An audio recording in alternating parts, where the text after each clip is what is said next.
ஹாய்ங்க, welcome to trending moms lifestyle. இன்றைக்கி என்ன பார்க்க போகிறோம்னா சிம்பிளாக ஒரு நைட் ரெசிபி தாங்க பார்க்க போகிறோம். இதுக்கு கடாயை காய வச்சு கடுகு உளுத்தம்பருப்பு போட்டு தாளிச்சுக்கோங்க. தாளித்ததுக்கப்புறம் ஒரு 3 வெங்காயம் எடுத்துக்கோங்க. சின்ன வெங்காயத்தையும் போட்டு கொஞ்சம் நல்லா எண்ணெய் கம்மியாக சேர்த்துக்கோங்க. ரொம்பலாம் சேர்க்க வேண்டாம், எண்ணெய் ரொம்ப கம்மியாக சேர்த்துக்கோங்க. எண்ணெய் கம்மியாக விட்டு நல்லா வெங்காயத்தை வதக்கிக்கோங்க.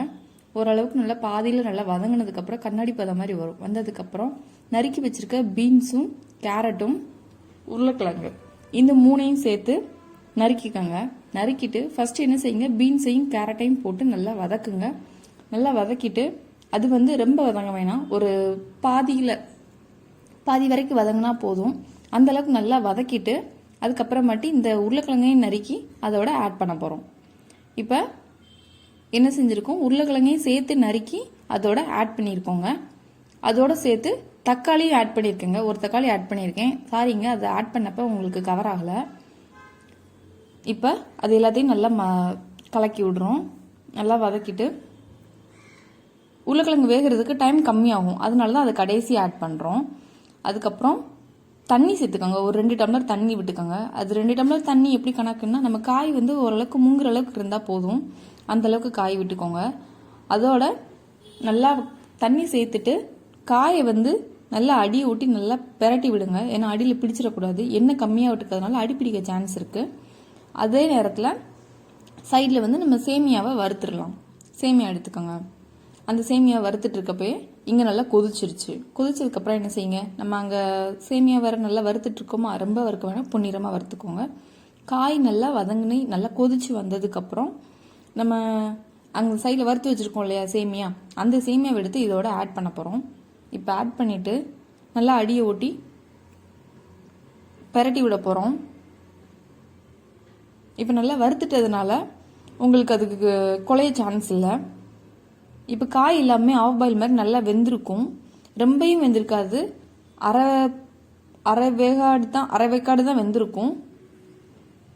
அதனால் கொஞ்சம் நல்லா காயிலிருந்து இது எல்லாமே அடியில் நல்லா போகிற மாதிரி காய் தண்ணி அடியில் நல்லா பெரட்டி விடுங்க. இப்போ நல்லா அடியில் இருக்கிறதெல்லாம் மேலே வரணும், மேலே இருக்கிறது கீழே போகிறாப்புல நல்லா பெரட்டி விடுங்க. பெரட்டி விட்டு கொஞ்சம் ஓரளவுக்கு நல்லா மிக்ஸ் ஆனதுக்கு அப்புறமாட்டி நல்லா கொஞ்சம் கொதிக்க விடுங்க. மூடி போட்டுறாதீங்க, மூடி போடாமலே சும்மா கிளறும் போது நல்லா தெரியும் உங்களுக்கு. இதுலேயேவும் கிளறிட்டு இருக்கும்போது உப்பு சேர்த்துக்கோங்க. 1 ஸ்பூன் கரம் மசாலா பொடி சேர்த்துக்கோங்க. சேர்த்துட்டு இப்போ திருப்பி நல்லா கிண்டி விடுங்க. இதுக்கு நீங்கள் மூடியே போட வேணாம், மூடி போடாமல் வெறுமனையாக கிண்டினாலே போதும். நம்ம சேமியா வறுத்துட்டதுனால நம்ம ரொம்ப கிண்ட வேண்டாம். நம்ம இந்த கரம் மசாலா பொடி எல்லாம் போட்டுருக்கிறதுனால எல்லாம் ஒன்றா மிக்ஸ் ஆகணும். நான் உங்களுக்கு தெரியும், இப்போ மிக்ஸ் பண்ணும்போதேவும் தண்ணியெல்லாம் நல்லா உரிய ஆரம்பிச்சிருக்கும். இப்போ பார்த்தீங்களா, அதுக்குள்ளே வெந்துடுச்சு. ஒரு 5 நிமிஷம் கிளறினாலே போதும், அதுலேயே நல்லா வெந்துடும். இப்போ நல்லா வெந்துடுச்சுன்னு உங்களுக்கு பதம் தெரிஞ்சதுக்கப்புறம் மல்லித்தலை, புதினா, இது புதினா ட்ரை ஹாப் மாதிரி வீட்டில் ஸ்டோர் பண்ணி வச்சதாங்க. அது எப்படி பண்ணுறதுன்னு இன்னொரு வீடியோவில் போடுறேங்க. இது இப்போ இது ரெண்டையும் நம்ம அந்த ரவை கிச்சடியில் ஆட் பண்ணுறோம்.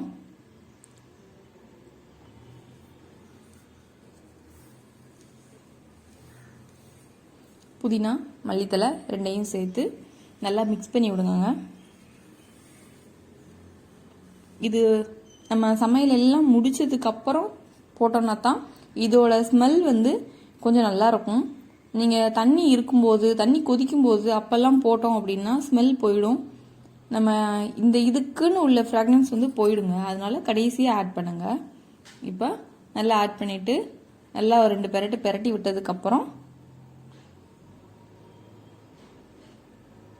எல்லாம் ரெடி ஆகிடுச்சு. இப்போ இதை சாப்பிட்றதுக்கு ரெடி ஆகிடுச்சுங்க. இவ்வளோதாங்க, சிம்பிளாக ஈஸியாக முடிஞ்சிடுங்க. வீட்டில் ட்ரை பண்ணி பார்த்துட்டு எப்படி இருந்துச்சுன்னு சொல்லுங்கள். தேங்க்யூ. தேங்க்ஸ் ஃபார் வாட்சிங்.